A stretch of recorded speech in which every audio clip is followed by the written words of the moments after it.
بسم اللہ الرحمن الرحیم ان اللہ وملائکتہ یصلون علی النبی یا ایھا الذین آمنوا صلوا علیہ وسلموا تسلیما اللہم صل علی سیدنا و مولانا محمد بارک وسلم صلوا علیہ صلاۃ و سلام علیک یا رسول اللہ صلی اللہ تعالی علیہ وسلم۔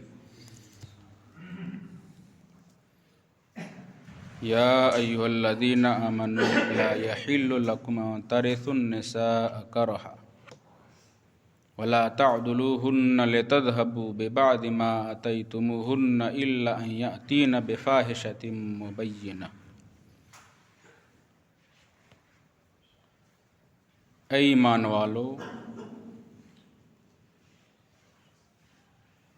لا یحل لکم، تمہیں حلال نہیں ہے کہ عورتوں کے وارث بن جاؤ زبردستی۔ لا یحل لکم ان ترثوا النساء کرہا، کہ تمہیں حلال نہیں ہے عورتوں کے وارث بن جاؤ زبردستی۔ ولا تعضلوهن لتذهبوا ببعض ما آتيتموهن، اور عورتوں کو روکو نہیں اس نیت سے کہ جو مہر ان کو دیا تھا ان میں سے کچھ لے لو۔